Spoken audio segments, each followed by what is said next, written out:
জীবন মৃত্যুর এই খেলায় আপনাকে স্বাগতম। আজকে দেখতে চলেছেন ভয়ঙ্কর একটি গেম। এই গেমে জিতলে কোটিপতি আর হারলে মৃত্যু। ভিডিওটিতে লাইক দিয়ে চ্যানেলটি সাবস্ক্রাইব করার অনুরোধ রইল।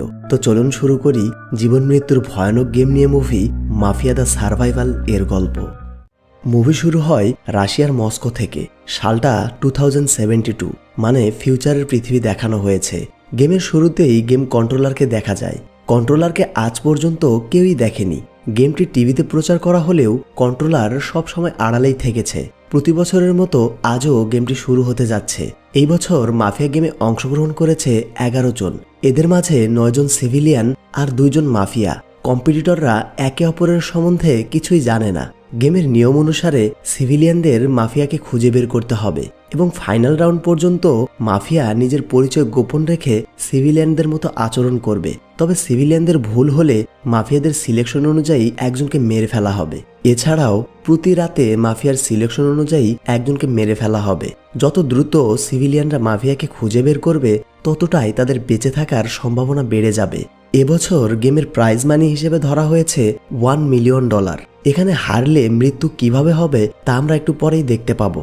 গেমের শুরুতেই অনেকগুলো ড্রোন এসে সবার হাতে ব্যাজ প্রিন্ট করে দেয়। ব্যাজের মাধ্যমে কম্পিউটার সিভিলিয়ান এবং মাফিয়াকে নিয়ন্ত্রণ করবে। তবে কম্পিটিটররা ব্যাজ দেখে কিছুই বুঝতে পারবে না। সিভিলিয়ানদের আলোচনা করেই মাফিয়াকে সিলেক্ট করতে হবে। গেমের কম্পিটিটর নাম্বার 1 লুকা। সে নিজের সম্বন্ধে বলতে শুরু করে। মূলত লুকা একজন জুয়ারি, মানে জুয়া খেলে আর কি। নতুন টেকনোলজির সাহায্যে সে তার বয়সকে কন্ট্রোল করেছে। লুকা জুয়া খেলে অনেক টাকা কামিয়েছে। জুয়ার টাকা দিয়ে ব্যবসা করে সে এখন বিলিনিয়ার। লুকার ছেলে ও নাতিরা সম্পত্তির জন্য তার মৃত্যুর অপেক্ষা করছে। এজন্য লুকা পরিবার নিয়ে অসুখী। এক কথায় বলতে গেলে টাকা ছাড়া তার পরিবারে কোনো দাম নেই। তবে লুকা এসব জানে, এজন্য সে ইন্স্যুরেন্স পলিসির সাহায্য নিয়েছে। এই পলিসি মোতাবেক মাফিয়া গেম খেলতে গিয়ে যদি লুকা মারা যায় তাহলে তার ছেলে ও নাতিরা একটি পয়সাও পাবে না। এরপর কম্পিটিটর নাম্বার 2 ইলাই। ইলাই বলে, আমি শুধু গেমটি জিততে এসেছি, আমার হারানোর কিছুই নেই। ইলাইয়ের বয়স 38 বছর। সে পেশায় ইঞ্জিনিয়ার। ইলাই এক দুর্লভ ক্যান্সারে আক্রান্ত। মূলত সে ক্যান্সারের লাস্ট স্টেজে রয়েছে। ডাক্তারের ধারণা মতে ইলাই মাত্র 3 মাস বেঁচে থাকবে। সে পরিবারের কথা ভেবেই এই গেমে অংশগ্রহণ করেছে। মৃত্যুর আগে ইলাই পরিবারকে স্বাবলম্বী দেখতে চায়। তবে ইলাইয়ের স্ত্রী এর বিরুদ্ধে।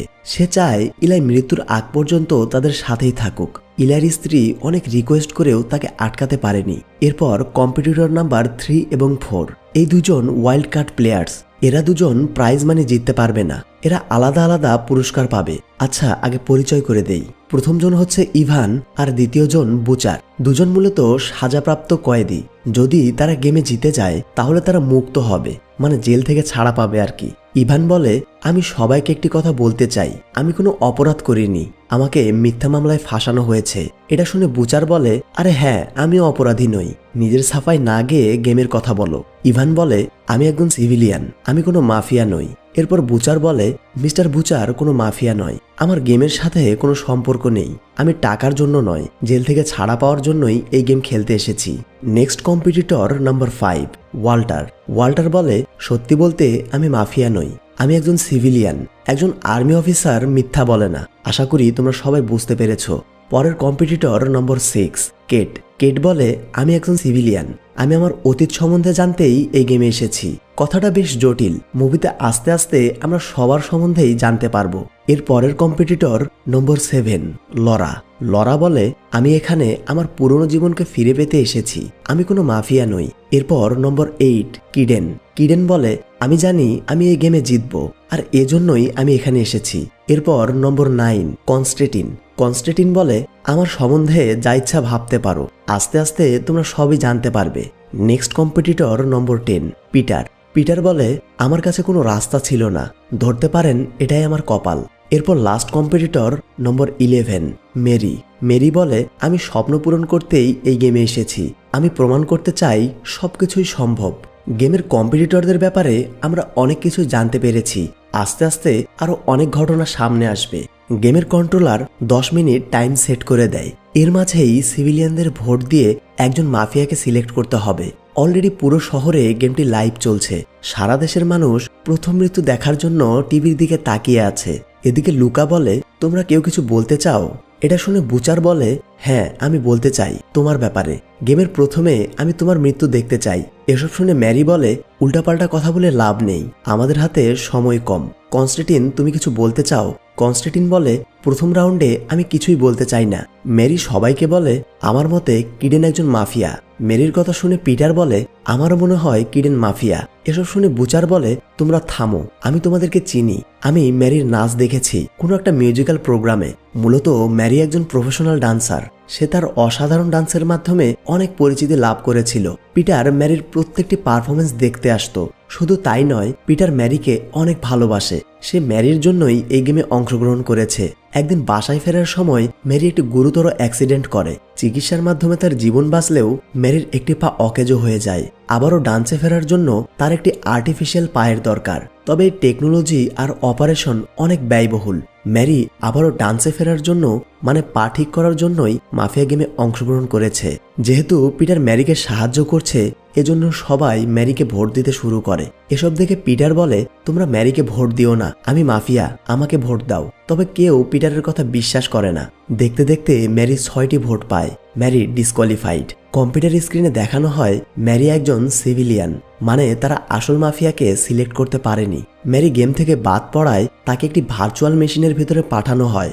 ম্যারির বডি মেশিনের ভেতরে থাকলেও মেশিনটি তার মস্তিষ্কে ভিজুয়াল তৈরি করে। ম্যারি দেখতে পায় সে একটি জঙ্গলে, আর আকাশ থেকে বজ্রপাত হচ্ছে। মূলত যে বিষয়টি বেশি ভয় পায় তাকে সেভাবে মৃত্যু দেওয়া হবে। ম্যারি বজ্রপাত অনেক ভয় পায়, এজন্য তাকে বজ্রপাতের মাধ্যমেই মেরে ফেলা হয়। ভিজুয়ালে মৃত্যু হওয়ায় বাস্তবেও ম্যারি মারা যায়। এরপর মেশিনটি তার বডি ভ্যানিশ করে ফেলে। ম্যারির মৃত্যুর সাথে সাথে একজন কম্পিটিটর কমে গেল। কি ভয়ানক গেম, তাই না? যেহেতু সবাই মিলে একজন নির্দোষ সিভিলিয়ানকে সিলেক্ট করেছিল, গেমের নিয়ম অনুসারে এবার মাফিয়াদের একজন সিভিলিয়ানকে সিলেক্ট করার সুযোগ দেওয়া হয়। মাফিয়ারা বুচারকে সিলেক্ট করে। এটাই হলো এই গেমে মাফিয়াদের পাওয়ার। বুচারকে সিলেক্ট করায় পিটার খুব খুশি হয়, কারণ সেই প্রথম ম্যারিকে ভোট দিয়েছিল। একটু পর বুচারকে ভিজুয়াল মেশিনে পাঠানো হয়। গেম শুরুর প্রায় 2 সপ্তাহ আগে সব কম্পিটিটরকে ডাকা হয়েছিল, মূলত কে কি ভয় পায় তা জানার জন্য। সেখানে বুচার বলেছিল সে কোনো কিছুতেই ভয় পায় না। এজন্য গেম কন্ট্রোলার বুচারকে একটি ভিজুয়াল রুমে পাঠায়। বুচার কিছুই বুঝতে পারছে না। হঠাৎ দুজন সোলজার এসে বুচারকে আক্রমণ করে। তবে বুচারও কম যায় না, সে অনেক কষ্টে দুজনকে মেরে ফেলে। মূলত এরাও ভিজুয়াল দিয়েই তৈরি, তাই সোলজার দুটি ভ্যানিশ হয়ে যায়। বুচার অনেক খুশি হয়, সে মুক্তি পেতে যাচ্ছে। এই রুমে পরদে পরদে রয়েছে মৃত্যু ফাঁদ। বুচার একটু পেছনে যেতেই পড়ে যায়, আর মাথায় রড ঢুকে সে সেখানেই মারা যায়। এই অপ্রত্যাশিত মৃত্যু দেখে সিভিলিয়ানরা অনেক ভয় পায়। মাফিয়াদের খুঁজে বের করতে গেম থেকে আবারও টাইম দেওয়া হয়। তবে এবার ভোটিং টাইম মাত্র 8 মিনিট। ইভান সবাইকে বলে, মনোযোগ দিয়ে শোনো, আমাদের সবাইকে একটি গ্রুপ হয়ে কাজ করতে হবে। এটা শুনে কনস্ট্যান্টিন বলে, আমি জানি মাফিয়া কে। মূলত কনস্ট্যান্টিন ছোটবেলা থেকেই ভবিষ্যৎ দেখতে পেত। কনস্ট্যান্টিন পেশায় ক্রাইসিস কনসালটেন্ট। সে বার্ধক্য অনেক ভয় পায়, মানে সে বৃদ্ধ হয়ে মরতে চায় না। কনস্ট্যান্টিন বলে, আমার মতে পিটার একজন মাফিয়া। তবে কনস্ট্যান্টিনের সাথে সবাই একমত পোষণ করে না। অনেকে কনস্ট্যান্টিনকেই মাফিয়া ভেবে ভোট দেয়, আর অনেকেই পিটারকেও ভোট দিতে শুরু করে, কারণ মেরি মারা যাওয়ার সময় পিটার বলেছিল সে একজন মাফিয়া। দেখতে দেখতে পিটার 6টি ভোট পায়, আর কনস্ট্যান্টিন 3টি। 6টি ভোট পাওয়ায় পিটার ডিসকোয়ালিফাইড হয়ে যায়। স্ক্রিনে দেখানো হয় পিটার একজন সিভিলিয়ান। সবাই আবারও ভুল সিদ্ধান্ত নিয়েছে। দেখতে দেখতে পিটারকে ভিজুয়াল মেশিনে পাঠানো হয়। গেম শুরুর আগে পিটার বলেছিল তার সবচেয়ে বড় ভয় হচ্ছে মেরিকে হারানো। এর পাশাপাশি সে বলেছিল সে পানিতেও অনেক ভয় পায়। ভিজুয়ালের মাধ্যমে পিটারকে সমুদ্রে পাঠানো হয়। পিটারের বোটের নিচে রয়েছে অনেকগুলো শার্ক। বাঁচতে হলে তাকে পাশের আইল্যান্ডে যেতে হবে। তবে পিটারের বোটটি ছিদ্র হয়ে গিয়েছে আর আস্তে আস্তে ডুবে যাচ্ছে। পিটার বুদ্ধি করে তার হাতে থাকা বৈঠাটি একটি শার্কের গায়ে ঢুকিয়ে দেয়। এর ফলে শার্কের গা থেকে রক্ত বের হয়, আর বাকি শার্কগুলো গিয়ে ওই শার্কটিকে খেতে শুরু করে। এই সুযোগে পিটার বোট থেকে নেমে আইল্যান্ডের দিকে রওনা দেয়। পিটার আইল্যান্ডের কাছাকাছি গেলে আইল্যান্ডটি ভ্যানিশ হয়ে যায়। এরপর শার্কগুলো গিয়ে পিটারকে মেরে ফেলে। পরপর 3 জন সিভিলিয়ান মারা যাওয়ায় সিভিলিয়ানদের মাফিয়া খোঁজার একটি সুযোগ দেওয়া হয়। তবে এবার ভোটিং টাইম মাত্র 6 মিনিট। এবার তাদের একজন মাফিয়াকে খুঁজে বের করতেই হবে। লুকা বলে, এই জন্যই এই গেম আমার অনেক পছন্দ, কেউ জানে না কি হবে। এটা শুনে ওয়াল্টার বলে, আমরা তাড়াতাড়ি করব আর একজন সিভিলিয়ানকে মেরে ফেলবো। এই গেম আমার আর ভালো লাগছে না। মূলত ওয়াল্টার একজন আর্মি অফিসার। একটি মিশনে খুব বাজেভাবে হেরে ওয়াল্টার মানসিকভাবে অসুস্থ। ওয়াল্টার এটা ভেবে কষ্ট পায় তার জন্যই তার টিমের সোলজাররা মারা গিয়েছে। প্রতিটি দিন তার কাছে অস্বস্তিকর। সে ডিপ্রেশন থেকেই এই গেমে অংশগ্রহণ করেছে। ওয়াল্টারের কথা শুনে ইভান তাকে শান্ত হতে বলে। এরপর ইভানের কাহিনী দেখানো হয়। ইভান একজন সাধারণ ছেলে। স্কুল জীবন শেষ করায় সে তার বন্ধু বান্ধবীকে নিয়ে পার্টি করছিল। হঠাৎ গাড়িটি অ্যাক্সিডেন্ট করে আর তার 2 বান্ধবী মারা যায়। তবে কেউ একজন ইভান এবং তার বন্ধুকে বাঁচায়। কোর্টের রায় অনুযায়ী ইভানকেই দোষী সাব্যস্ত করে জেলে পাঠানো হয়। ইভানের সবচেয়ে বড় ভয় সে জেলেই মারা যাবে। একটু পর ইভান লরাকে বলে, আমার মনে হয় আমি আপনাকে কোথাও দেখেছি। লরা বলে, না, আমি তোমাকে চিনি না। এসব শুনে ওয়াল্টার বলে, তোমাদের এসব আলাপ বন্ধ করো, আমার বিরক্ত লাগছে। এখানে ওয়াল্টার এবং লরার মাঝে কথা কাটাকাটি হয়। এর ফলে রেগে গিয়ে তারা দুজন একে অপরকে ভোট দেয়। ওয়াল্টার লরা মানে একজন মেয়েকে অপমান করায় বাকিরাও ওয়াল্টারকে ভোট দেয়। শেষমেশ 5 ভোট পাওয়ায় ওয়াল্টার গেম থেকে বাদ পড়ে। স্ক্রিনে দেখানো হয় ওয়াল্টার একজন সিভিলিয়ান। এরপর ওয়াল্টারকে ভিজুয়াল মেশিনে পাঠানো হয়। একটু পর ওয়াল্টার দেখতে পায় সে যুদ্ধের মিশনে এসেছে। মূলত যে মিশন থেকে সে ডিপ্রেশনে গিয়েছিল। ওয়াল্টারের কমান্ড মতো সোলজাররা শত্রুপক্ষের দিকে এগিয়ে যাচ্ছিল। শত্রুপক্ষ ছিল এই গেমের তৈরি ভিজুয়াল, তাই কে কোথা থেকে অ্যাটাক করছে ওয়াল্টার কিছুই বুঝতে পারছে না। দেখতে দেখতে ওয়াল্টারের টিমের সবাই মারা যায়। অবশেষে ওয়াল্টার একটি গান নিয়ে বাইরে আসে এবং তাকেও গুলি করে মেরে ফেলা হয়। সিভিলিয়ানরা সুযোগ কাজে লাগাতে পারেনি, এজন্য মাফিয়াদের সিলেকশন অনুযায়ী একজনকে মরতে হবে। মাফিয়া এবার লরাকে সিলেক্ট করে। লরা বলে, খুব ভালো, আশা করি এটি সঠিক সিদ্ধান্ত। এদিকে লরা ইভানকে বলে, অ্যাক্সিডেন্টের পর আমি তোমাকে আর তোমার বন্ধুকে বাঁচিয়েছিলাম। ইভান অবাক হয়ে বলে, তাহলে আপনি আমাদের জীবন বাঁচিয়েছিলেন? লরা বলে, আমি সেই ব্যক্তি, তবে আমি একটি ভুল করেছি। তোমার বন্ধুর বাবা মা আমাকে একটি অফার দিয়েছিল আর আমি অফারটি গ্রহণ করেছিলাম। এরপর আমি আদালতে সাক্ষী দেই গাড়ির ড্রাইভিং সিটে তোমার বন্ধু নয়, তুমিই বসেছিলে। আমি মিথ্যা বলেছি, আমাকে ক্ষমা করে দিও। ইভান বলে, আমি এসব জানি আর আপনার উপরে আমার কোনো অভিযোগ নেই। এরপর লরাকেও সবার মতোই ভিজুয়াল মেশিনে পাঠানো হয়। লরা দেখতে পায় সে বিমানে করে কোথাও যাচ্ছে। হঠাৎ করে এই বিমানটি ভেঙে যেতে শুরু করে আর শেষমেশ বিমানটি ক্র্যাশ হয়ে লরা মারা যায়। গেমে আর মাত্র 6 জন কম্পিটিটর বেঁচে আছে। সারা দেশের মানুষ অস্থির হয়ে দেখছে এরপর কে মারা যাবে। গেম থেকে এবার মাফিয়া সিলেকশনের জন্য 4 মিনিট সময় দেওয়া হয়। এখনো সিভিলিয়ানরা একজন মাফিয়াকেও খুঁজে বের করতে পারেনি। গেমের এই পরিস্থিতি দেখে কিডেন বলে, আমি একজন সিভিলিয়ান, আমি কোনো মাফিয়া নই। কিডেন মূলত ভয় পেয়ে গিয়েছে। এর মাঝেই কনস্ট্যান্টিন বলে, আমাদের উচিত ইভানকে ভোট দেওয়া। এটা শুনে কেট বলে, তোমার কি মনে হয় সে লরাকে সিলেক্ট করেছিল? কনস্ট্যান্টিন বলে, আমি তো এটা বলিনি, আমি শুধু বলেছি ইভানকে ভোট দেওয়া দরকার। এখানে কনস্ট্যান্টিন একটি গুরুত্বপূর্ণ কথা বলে। সে বলে, কেট, তুমি যখন ট্রায়াঙ্গেল দেখতে পাবে তোমার সব রাস্তা বন্ধ আর তুমি তখনই সফল হবে। কনস্ট্যান্টিনের কথার আগামাথা কেউই বুঝতে পারে না। এরপর কনস্ট্যান্টিন ইভানকে ভোট দেয়, তবে কেট কনস্ট্যান্টিনকেই ভোট দেয়। কেটের দেখা দেখি কিডেনও কনস্ট্যান্টিনকে ভোট দেয়। মজার ব্যাপার হলো ইভান ভোট দেয় ইলাইকে। ইভানের মতে ইলাই একজন মাফিয়া। সবার উল্টাপাল্টা ভোটের কারণে এই রাউন্ড টাই হয়, মানে এই রাউন্ড থেকে কেউ বাদ পড়ছে না। কাউকে বাদ পড়তে হলে টোটাল 4টি ভোট পেতে হবে। গেম থেকে আবারও সবাইকে ভোট দিতে বলা হয়। আগের মতোই কিডেন ও কেট কনস্ট্যান্টিনকেই ভোট দেয়। এদের দেখা দেখি লুকাও কনস্ট্যান্টিনকে ভোট দেয়।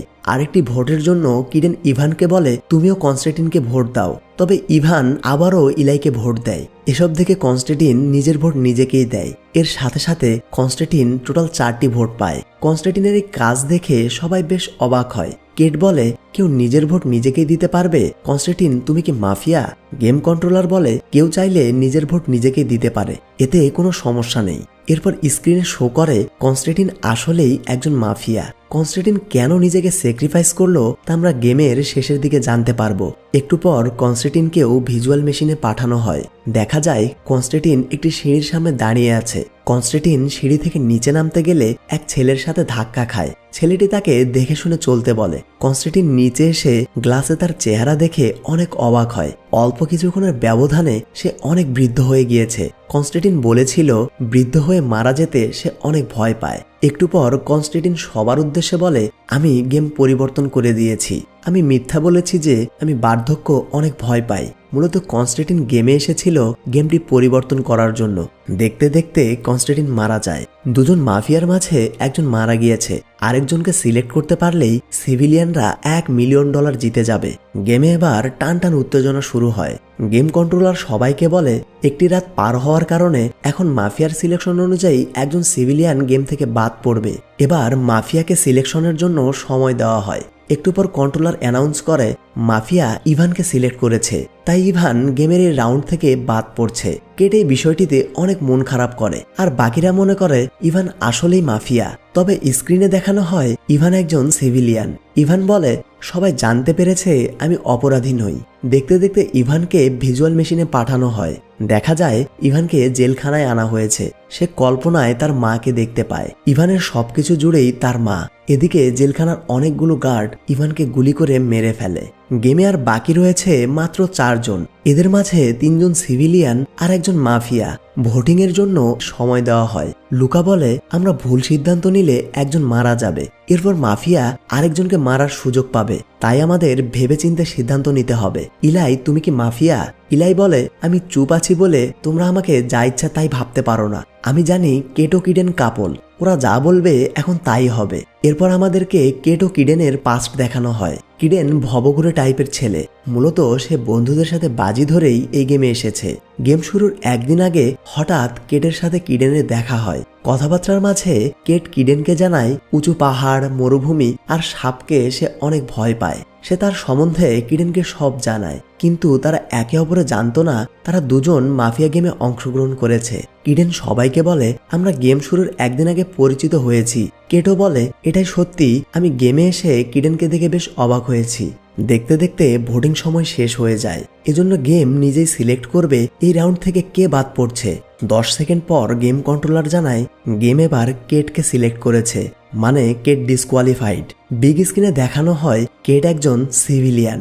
একটু পর কেটকে ভিজুয়াল মেশিনের দিকে নিয়ে যাওয়া হয়। তবে এখানে ঘটে আজব একটি ঘটনা। কিডেন তার চেয়ার থেকে উঠে এসে কেডের সাথে ভিজুয়াল মেশিনের ভেতরে যায়। একটু পর দেখা যায় কেড ও কিডেন ভয়ঙ্কর এক জায়গায় দাঁড়িয়ে আছে। কিডেন কেডের দিকে যেতে চাইলে পায়ের নিচের গ্লাস ভাঙতে শুরু করে। কিডেন দৌড়ে এসে কেটকে নিয়ে পালাতে চায়, তবে গ্লাস ভেঙে যাওয়ায় দুজন নিচে পড়ে যায়। মূলত তারা উপর থেকে মরুভূমিতে পড়ে গিয়েছে।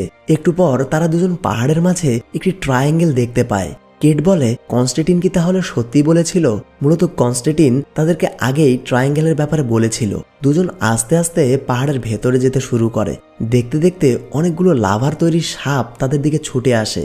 সাপের ভয়ে তারা পাহাড় পেরিয়ে সামনে যায়। এখানে আজব এক ক্রিয়েচার তাদের সামনে দাঁড়ায়। এটা দেখে কিডেন কেটকে পাহাড়ের মাঝে গিয়ে লুকাতে বলে। দেখতে দেখতে ক্রিয়েচারটি কিডেনের উপরে আক্রমণ করে। কিডেন অনেক চেষ্টা করছে ক্রিয়েচারটি থেকে বাঁচতে। হঠাৎ সে দেখতে পায় সূর্যের আলো ক্রিয়েচারটি সহ্য করতে পারছে না। এরপর কিডেনের নজরে আসে ক্রিয়েচারটির গলার লকেটটি। কিডেন ক্রিয়েচারের হাতের মাধ্যমে গলার কাছাকাছি যায় আর লকেটটি ছিনিয়ে নেয়। এরপর কিডেন লকেটের মাধ্যমে আলো রিফ্লেক্ট করে আর ক্রিয়েচারটি মারা যায়। মূলত এই ক্রিয়েচারটিকে আলো দিয়ে মেরে ফেলা যায়। একটু পর কেট কিডেনের কাছে আসে। কিডেন এবার লকেটটিকে একটি পাথরে সেট করে। এই পাথরে আগে থেকে একটি লকেট সেট করা আছে। লকেট সেট করার সাথে সাথে পাথরটি 2 ভাগে ভাগ হয়। পাথরের মধ্য দিয়ে যে আলো বেরিয়ে যাচ্ছে তাতে একটি বাড়ি দেখা যায়। কিডেন ও কেট দ্রুত সেই বাড়িতে আসে। কিডেন জানতে চায় তারা কোথায় এসেছে। কেট বলে এটা আমার অরফানেজ, আমি এখানেই বড় হয়েছি। এখানে দেখা যায় একজন মহিলা একটি বাচ্চা রেখে যাচ্ছে। মূলত এই মহিলাটি কেটের মা। কেট তার অতীত জানতেই গেমে এসেছিল। মায়ের এই কাজ দেখে কেট অনেক ভেঙে পড়ে। কিডেন কেটকে সান্ত্বনা দেয়। দেখতে দেখতে ভিজুয়ালটি শেষ হয়। এদিকে গেম কন্ট্রোলার অ্যানাউন্স করছে গেমের নিয়ম অনুসারে শেষ পর্যন্ত যদি একজন মাফিয়া আর একজন সিভিলিয়ান থাকে তাহলে মাফিয়া জিতে যাবে। এখন গেমে রয়েছে ইলাই আর লুকা। একটু পরে ঘোষণা করা হবে কে জয়ী। এদিকে কিডেন ও কেটকে গেম কন্ট্রোলারের কাছে দেখা যায়। কন্ট্রোলার বলে মানুষ মৃত্যু দেখতে দেখতে ক্লান্ত হয়েছে, এজন্য আমি তোমাদের দুজনকে বাঁচিয়ে রেখেছি। এর ফলে গেমের রেটিংও বেড়ে গিয়েছে। কন্ট্রোলার আরও জানায় তোমাদের শরীর এখনো গেমে রয়েছে, কিন্তু আমরা 3 জন ছাড়া তা কেউই দেখতে পাচ্ছে না। মূলত কন্ট্রোলার ইচ্ছা করেই কিডেনের চেয়ারের লক খুলে দিয়েছিল। এর ফলে কিডেন কেটের সাথে ভিজুয়ালে যেতে পেরেছিল। সে প্ল্যান করেই এসব করেছে। এখন কথা হচ্ছে গেমে জিতলো কে। গেমে জিতেছে ইলাই। ইলাই একজন মাফিয়া। লুকা জিততে পারেনি কারণ সে সিভিলিয়ান। ইলাই বাসায় ফিরে এলে তার স্ত্রী অনেক খুশি হয়। এরপর জানা যায় ইলাই 3 মাসের জায়গায় 10 মাস বেঁচে ছিল। অন্যদিকে লুকা তার সব সম্পত্তি ছেলে ও নাতিকে না দিয়ে কেটের অরফানেজে দান করে দিয়েছে। এই 11 জন কম্পিটিটর বাস্তব জীবনের ডিপ্রেশন থেকেই সুইসাইড করতেই মূলত এই গেমে এসেছিল। তবে যারা এখন বেঁচে গিয়েছে তারা নিজের জীবন উপলব্ধি করতে পারছে। এই ছিল আজকের মুভির গল্প। তো মুভিটি কেমন লেগেছে অবশ্যই কমেন্টে জানাতে পারেন। দেখা হবে পরবর্তী কোনো ভিডিওতে। সে পর্যন্ত সবাই ভালো থাকবেন, সুস্থ থাকবেন আর সিনে শাখার সাথেই থাকবেন। আল্লাহ হাফেজ।